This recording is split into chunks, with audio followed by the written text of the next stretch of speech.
보살님들, 오늘 이 법문을 듣고 계신 분들 중에 부모님과의 관계로 마음이 무거운 분들이 계실 것입니다.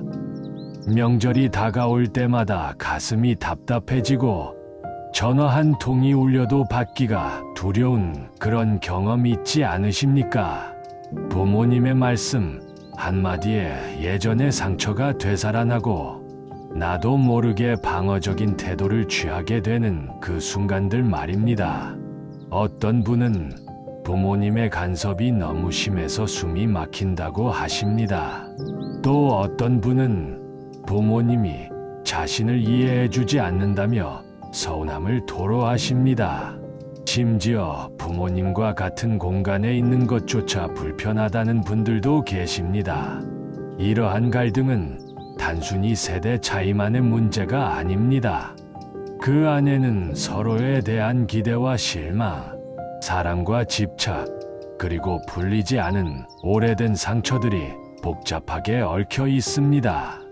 2025년을 살아가는 지금, 우리는 과거, 어느 때보다 개인의 자유와 독립을 중요하게 여기는 시대에 살고 있습니다.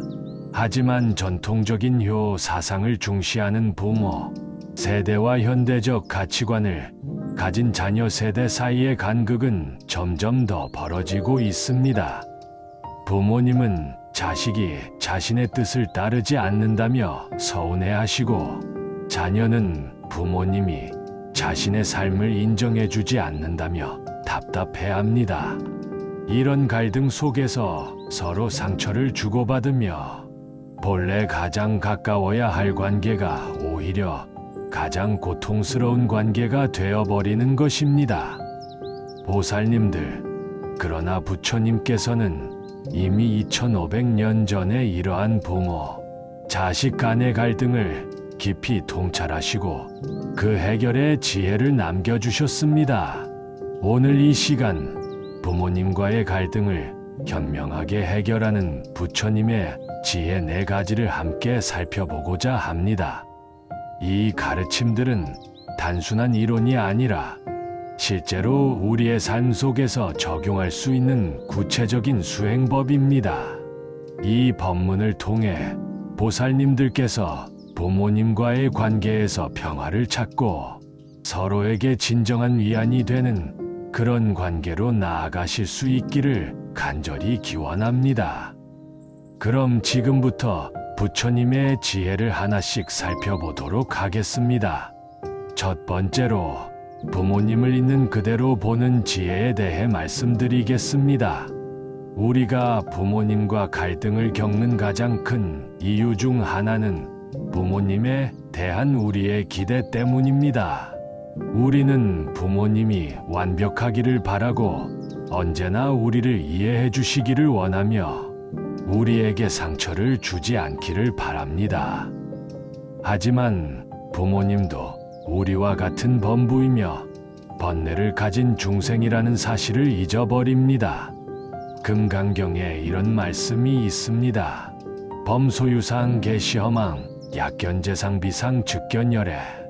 모든 상이 있는 것은 다 허망한 것이니 만약 모든 상이 상 아님을 본다면 곧 열애를 보리라는 뜻입니다. 우리가 부모님에 대해 만들어 놓은 이상적인 상, 완벽한 부모의 이미지, 이런 것들은 모두 우리가 만들어낸 허상입니다. 부모님은 그저 부모님일 뿐입니다. 때로는 지혜롭고 때로는 어리석으며 때로는 자애롭고 때로는 화를 내시는 그런 평범한 인간이신 것입니다. 제가 아는 한 보살님은 어머니가 늘 자신을 다른 사람과 비교하며 비난하는 것에 깊은 상처를 받았습니다. 명문대를 나온 친구 아이, 좋은 직장에 다니는 친처 아이, 결혼을 잘한 이웃집 아이와 끊임없이 비교당하며 자랐습니다. 성인이 된 후에도 어머니를 만날 때마다 이런 비교는 계속되었고 그 보살님은 어머니에 대한 원망이 쌓여갔습니다. 왜 우리 엄마는 다른 엄마들처럼 나를 있는 그대로 사랑해주지 못할까? 왜 우리 엄마는 나를 인정해주지 않을까? 이런 생각들이 마음을 괴롭혔습니다. 그러던 어느 날, 그 보살님은 사찰에서 법문을 듣다가 문득 깨달음을 얻었습니다. 어머니도 평생 자신의 어머니로부터 비교와 비난을 들으며 자랐다는 사실을 알게 된 것입니다. 어머니의 어머니, 즉 외할머니도 마찬가지였고 그 윗세대도 마찬가지였습니다. 어머니는 자신이 배운 대로, 자신이 받은 대로 양육을 하고 계셨던 것입니다. 어머니가 나쁜 의도로 그런 것이 아니라 그것이 어머니가 아는 유일한 사랑의 표현 방식이었던 것입니다. 이것을 깨닫는 순간 그 보살님의 마음속에서 어머니에 대한 원망이 녹아내리기 시작했습니다. 어머니를 있는 그대로 볼 수 있게 되었고 어머니의 한계를 이해할 수 있게 되었습니다. 부처님께서는 부모의 은혜를 갚는 방법에 대해 말씀하시면서 부모님을 부처님처럼 공경하라고 하셨습니다. 하지만 이것은 부모님을 부처님과 같이 완벽한 존재로 보라는 뜻이 아닙니다. 오히려 부모님 안에도 불성이 있음을 보고 그 불성을 공경하라는 뜻입니다. 동시에 부모님의 번뇌와 습기도 함께 보고 그것을 자비로써 감싸 안으라는 가르침입니다. 보살님들, 부모님을 있는 그대로 본다는 것은 부모님의 단점을 그냥 받아들이라는 소극적인 의미가 아닙니다. 부모님도 우리와 같이 고통받는 중생이며 완벽하지 않은 존재라는 것을 인정하는 것입니다. 이렇게 인정할 때 우리는 부모님에 대한 비현실적인 기대에서 벗어날 수 있고 그 기대가 충족되지 않았을 때의 실망과 분노에서도 자유로워질 수 있습니다. 실천 방법을 말씀드리겠습니다. 하루에 한 번 명상 시간을 가지십시오. 편안한 자세로 앉아 호흡을 고르고 부모님의 얼굴을 마음속에 떠올려 보십시오. 그리고 이렇게 관조하십시오. 우리 부모님도 한때는 어린아이였습니다. 두려움도 많고 상처도 많이 받았을 것입니다. 부모님도 완벽한 부모가 되는 법을 배운 적이 없습니다.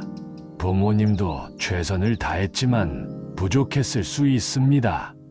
이렇게 부모님의 인간적인 면을 보면서 부모님에 대한 우리의 집착을 내려놓는 수행을 하는 것입니다. 또한 부모님과 대화할 때 부모님의 말씀을 액면 그대로 받아들이지 마십시오. 부모님이 화를 내신다면 그 화 뒤에 숨어있는 걱정과 두려움을 보려고 노력하십시오. 부모님이 간섭하신다면 그 간섭 뒤에 있는 사랑과 애착을 이해하려고 하십시오. 이것이 바로 부모님을 있는 그대로 보는 수행입니다. 이 수행을 통해 보살님들은 부모님과의 관계에서 첫 번째 자유를 얻게 될 것입니다. 두 번째로 자신의 업을 직시하는 용기에 대해 말씀드리겠습니다. 부모-자식 관계의 갈등을 볼 때 우리는 흔히 부모님의 잘못만을 보려고 합니다. 부모님이 나를 이해하지 못한다. 부모님이 나에게 상처를 준다. 부모님이 변해야 한다고 생각합니다. 하지만 부처님께서는 인과응보의 법칙을 분명히 말씀하셨습니다. 법구경에 이런 개송이 있습니다. 자신이 지은 악업은 자신을 더럽히고 자신이 짓지 않은 악업은 자신을 더럽히지 않는다. 청정과 불청정은 각자에게 달려 있으니 남이 남을 청정케 할 수 없느니라. 우리가 지금 부모님과 갈등을 겪고 있다면 거기에는 반드시 우리 자신의 업도 작용하고 있다는 뜻입니다. 어쩌면 우리가 부모님의 말씀을 경청하지 않았을 수도 있고 우리가 부모님께 불손한 태도를 보였을 수도 있으며 우리가 부모님의 마음을 헤아리지 못했을 수도 있습니다. 한 제가자가 육조해능 대사를 찾아와 물었습니다. 대사님, 제 부모님은 늘 저를 힘들게 합니다. 어찌하면 좋겠습니까? 계능 대사께서 되물으셨습니다. 그대는 부모를 힘들게 한 적이 없는가? 그 제가자는 한참을 생각하다가 눈물을 흘렸습니다. 자신도 부모님을 많이 힘들게 했다는 것을 깨달은 것입니다. 보살님들, 이것은 자책하라는 뜻이 아닙니다. 우리 자신의 책임을 직시하고 우리가 변화할 수 있는 부분을 찾아내라는 의미입니다. 제가 상담했던 한 보살님은 아버지와 10년 넘게 대화를 하지 않았습니다. 아버지가 자신의 결혼을 반대했기 때문입니다. 그 보살님은 아버지가 사과할 때까지 절대 먼저 연락하지 않겠다고 다짐했습니다. 10년이 흘렀지만 아버지는 사과하지 않으셨고 그 보살님의 마음속 원망은 더욱 깊어졌습니다. 그러던 중 절에서 100일 기도를 하며 참회 수행을 하게 되었습니다. 참회 기도를 하면서 자신의 삶을 돌아보니 자신도 아버지에게 상처를 준 적이 많았다는 것을 깨달았습니다. 사춘기 때 아버지께 했던 상처되는 말들, 아버지의 조언을 무시했던 태도들, 아버지가 힘들어하실 때 무관심했던 순간들이 하나하나 떠올랐습니다. 결혼 문제도 아버지의 입장에서 본이 딸의 행복을 걱정한 것이었다는 생각이 들었습니다. 비록 그 방식이 잘못되었다 하더라도 그 안에 담긴 아버지의 마음은 사랑이었습니다. 이것을 깨닫고 난 후 그 보살님은 먼저 아버지께 전화를 드렸습니다. 아버지, 그동안 불효했습니다. 아버지도 저 때문에 많이 힘드셨죠. 이 한마디에 아버지는 전화기 너머로 눈물을 흘리셨고 10년 만에 부녀 사이의 대화가 시작되었습니다. 부처님께서는 무양수경에서 말씀하셨습니다. 세상에서 홀로 와서 홀로 가니 갈 때도 오직 자신의 엄만을 가지고 갈 뿐이라고. 우리는 부모님을 선택해서 태어난 것이 아니지만 부모님과 맺은 이 인연에는 과거로부터 이어진 우리의 업이 작용하고 있습니다. 그러므로 부모님만을 탓할 것이 아니라 이 관계 안에서 우리 자신의 모습을 돌아보아야 합니다. 실천 방법을 말씀드리겠습니다. 매일 저녁 하루를 돌아보는 참회 수행을 하십시오. 오늘 하루 부모님과의 관계에서 내가 잘못한 것은 무엇인가? 부모님의 말씀을 경청하지 않았는가?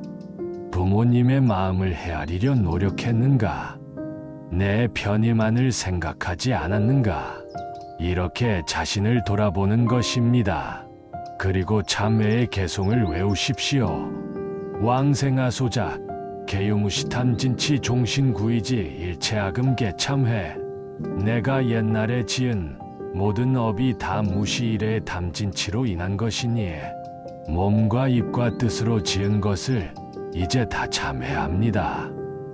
또한 일주일에 한 번은 부모님께 감사일기를 쓰십시오.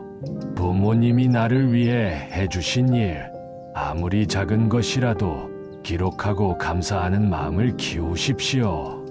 이것이 우리의 업을 정화하고 부모님과의 관계를 개선하는 수행법입니다.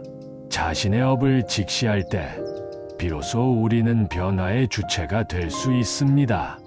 부모님이 변하기를 기다리는 것이 아니라 내가 먼저 변화함으로써 관계의 질을 바꿀 수 있는 것입니다. 세 번째로 자비로 경계를 세우는 지혜에 대해 말씀드리겠습니다. 부모님을 있는 그대로 보고 자신의 업을 직시하는 것만으로는 부족할 때가 있습니다. 특히 부모님의 간섭이 지나쳐서 우리의 삶을 침해하거나 부모님의 요구가 우리의 능력을 넘어서거나 부모님과의 관계가 우리의 정신 건강을 해칠 때는 명확한 경계가 필요합니다. 많은 불자들이 이 부분에서 혼란을 겪습니다. 효도를 해야 한다는 가르침과 자신을 보호해야 한다는 필요성 사이에서 갈등하는 것입니다. 하지만 부처님께서는 중도를 가르치셨습니다. 자바암경에 이런 이야기가 전해집니다. 한 비구가 부처님께 여쭈었습니다. 세존이시여, 제가 신도가 부모님의 그릇된 요구를 따라야 합니까? 부처님께서 말씀하셨습니다. 부모가 비법을 행하라 하거든 부드럽게 가나되 부모가 듣지 않으면 따르지 말라. 이는 참된 효도니라. 부모님을 공경하되 부모님의 모든 요구를 무조건 따르는 것이 효도가 아니라는 뜻입니다. 오히려 부모님이 그릇된 길로 가시려 할 때 간하고 우리 자신의 수행과 삶을 지키는 것이 진정한 효도라는 가르침입니다. 그러나 이 경계는 반드시 자비심에서 나와야 합니다. 화나 원망으로 경계를 세우면 그것은 또 다른 갈등의 씨앗이 됩니다. 자비로 경계를 세운다는 것은 부모님을 사랑하되 나 자신도 사랑하는 것입니다. 부모님의 행복을 바라되 내 행복도 소중히 여기는 것입니다. 선가에서는 이런 말이 있습니다. 대자대비하되 집착하지 않고 무심하되 냉정하지 않다. 부모님을 사랑하되 거기에 얽매이지 않으며 거리를 두되 무관심하지 않는 것입니다. 실천 방법을 말씀드리겠습니다. 먼저 부모님과의 관계에서 어떤 경계가 필요한지 명확히 하십시오. 어떤 시간에 연락 가능한지, 어떤 주제는 논의하지 않을 것인지, 어떤 행동은 받아들일 수 없는지 분명히 정하십시오. 그리고 이것을 부모님께 전달할 때는 반드시 자비심을 바탕으로 하십시오. 부모님, 저는 부모님을 사랑하고 존경합니다. 그래서 우리 관계가 더 건강하고 오래 가기를 바랍니다. 이런 마음으로 몇 가지 부탁을 드리고 싶습니다. 이렇게 시작하십시오. 또한 경계를 세운 후에는 반드시 그것을 지키십시오. 한번 허물면 다시 세우기 어렵습니다.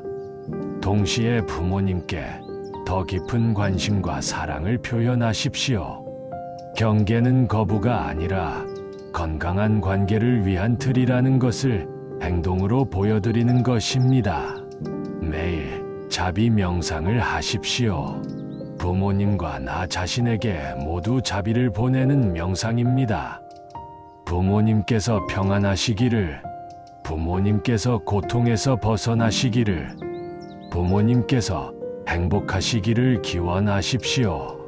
동시에 나 자신에게도 같은 자비를 보내십시오. 내가 평안하기를, 내가 고통에서 벗어나기를, 내가 행복하기를 기원하십시오. 이렇게 부모님과 나 자신 모두를 사랑하는 마음으로 경계를 세울 때 그 경계는 관계를 단절시키는 벽이 아니라 서로를 보호하는 울타리가 됩니다. 네 번째로 은혜를 기억하고 갚는 실천에 대해 말씀드리겠습니다. 지금까지 우리는 부모님을 있는 그대로 보고 자신의 업을 직시하며 자비로 경계를 세우는 방법을 배웠습니다. 하지만 이 모든 것의 근본에는 부모님의 은혜에 대한 깊은 인식이 있어야 합니다. 부모 은공경에 이런 말씀이 있습니다. 어머니가 자식을 잉태하면 10개월 동안 무거운 짐을 진 것 같고 해산할 때는 목숨을 건 고통을 겪으며 자식이 태어나면 피를 토하고 젖을 먹이며 몸과 마음을 다하여 기른다. 이 은혜가 하늘보다 높고 땅보다 두터우니 어찌 다 갚을 수 있으랴. 보살님들, 우리가 부모님과 아무리 깊은 갈등이 있다 하더라도 부모님께서 우리를 이 세상에 낳아주시고 길러주신 은혜만큼은 부정할 수 없습니다. 우리가 첫 숨을 쉬었을 때, 우리가 첫 걸음을 뗐을 때, 우리가 아팠을 때 부모님은 거기 계셨습니다. 비록 완벽하지는 않았지만 부모님 나름대로 최선을 다해 우리를 사랑하셨습니다. 이 은혜를 기억할 때 우리의 마음은 부드러워지고 갈등도 다른 시각으로 볼 수 있게 됩니다. 백장회의 선사의 제자 중에 한 비구가 있었습니다. 그 비구는 출가하기 전 부모님과 심하게 다투고 집을 나왔습니다. 출가한 후에도 부모님 생각을 하면 화가 났고 고향에 돌아가고 싶지 않았습니다.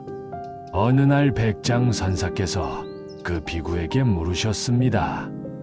그대 부모님이 그대를 처음 안았을 때 어떤 마음이었겠는가? 비구는 대답하지 못했습니다.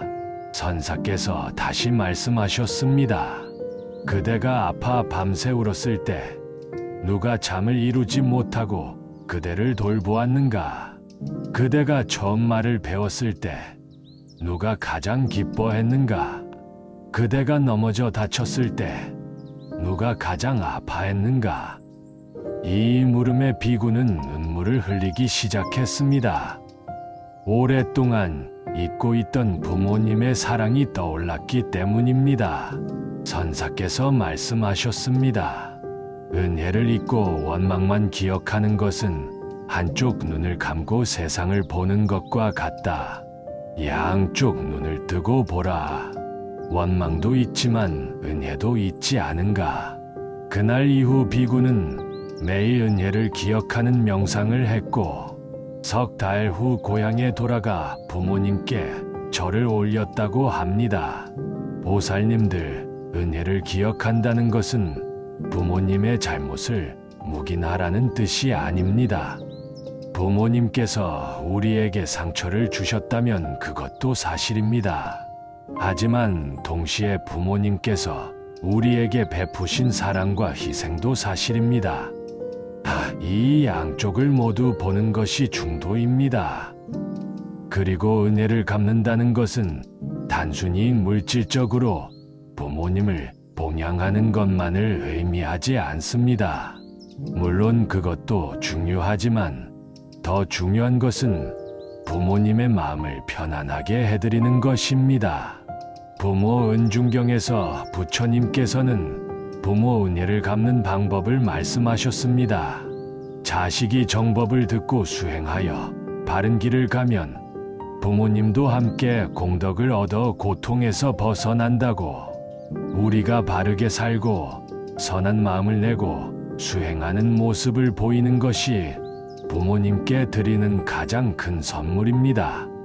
실천 방법을 말씀드리겠습니다. 매일 아침 부모님 사진 앞에서 삼배를 올리십시오. 첫 번째 절은 부모님께서 나를 낳아주신 은혜에 감사하며, 두 번째 절은 부모님께서 나를 길러주신 은혜에 감사하며, 세 번째 절은 부모님의 건강과 평안을 기원하며 올리십시오. 또한 일주일에 한 번은 부모님을 위한 선행을 하십시오. 부모님 이름으로 보시를 하거나, 부모님을 위해 사경을 하거나, 부모님을 위해 염불을 하십시오. 이렇게 공덕을 지어 부모님께 회향하는 것입니다.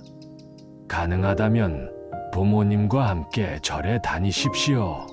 함께 법문을 듣고, 함께 예불을 하고, 함께 공양을 하는 것은 부모님과 법으로 인연을 맺는 가장 아름다운 효도입니다. 만약 부모님이 불교를 믿지 않으신다면 부모님이 좋아하시는 다른 방법으로 함께 시간을 보내십시오. 중요한 것은 함께하는 그 시간 자체입니다. 또한 부모님의 이야기를 들어드리십시오. 부모님의 어린 시절 이야기, 부모님이 겪은 어려움, 부모님의 꿈과 희망에 대해 물어보고 경청하십시오.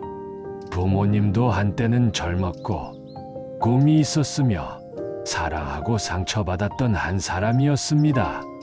그 이야기를 들으면서 부모님을 더 깊이 이해하게 됩니다. 마지막으로 부모님이 돌아가신 후를 위해 지금부터 준비하십시오. 부모님께 하고 싶은 말을 미루지 마십시오. 사랑한다는 말, 감사하다는 말, 미안하다는 말을 지금 하십시오.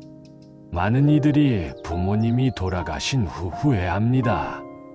그때 가서 아무리 성대한 장례를 치르고 많은 천도제를 지내도 살아 계실 때 한마디 따뜻한 말을 건네는 것만 못합니다.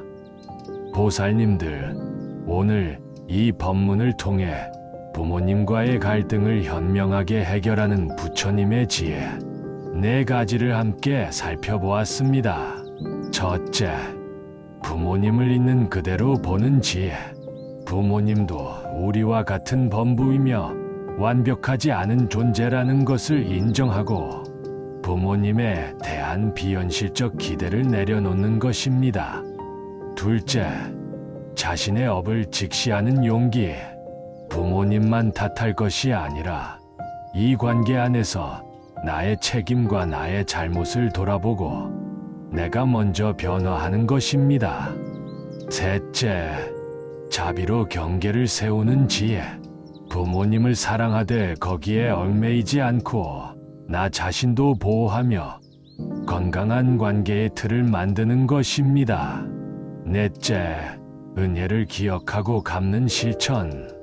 부모님께서 베푸신 사랑과 희생을 기억하고 조건 없는 효도를 실천하는 것입니다. 이 4가지 가르침은 서로 연결되어 있습니다. 부모님을 있는 그대로 볼 때 우리는 현실적인 관계를 맺을 수 있고 자신의 업을 직시할 때 우리는 변화의 주체가 되며 자비로 경계를 세울 때 우리는 서로를 보호하고 은혜를 기억할 때 우리는 진정한 효도를 실천할 수 있습니다. 보살님들, 부모 자식의 인연은 이 생만의 것이 아닙니다. 무량겁을 거슬러 올라가면 우리는 서로에게 부모였고 자식이었으며 스승이었고 제자였습니다. 이렇게 깊은 인연으로 맺어진 사이이기에 이 관계 안에서 겪는 고통도 깊지만 동시에 이 관계를 통해 얻을 수 있는 깨달음도 큽니다. 부모님과의 갈등은 단순히 해결해야 할 문제가 아니라 우리가 성장하고 수행할 수 있는 도량입니다. 부모님을 대하는 우리의 마음이 바로 부처님을 대하는 마음의 시작이며 부모님께 베푸는 자비가 바로 일체 중생에게 베푸는 자비의 근본입니다. 오늘부터 보살님들께서 이 가르침을 실천하시어 부모님과의 관계에서 평화를 찾으시고 더 나아가 모든 인간관계에서 지혜와 자비를 발휘하시기를 간절히 기원합니다. 부모님께서 건강하시고 평안하시기를, 보살님들께서도 모든 번뇌에서 벗어나 진정한 자유와 행복을 누리시기를 발언합니다. 이 법문이 조금이라도 도움이 되셨다면 좋아요를 눌러주시고 댓글로 보살님들의 경험과 생각을 나눠주십시오.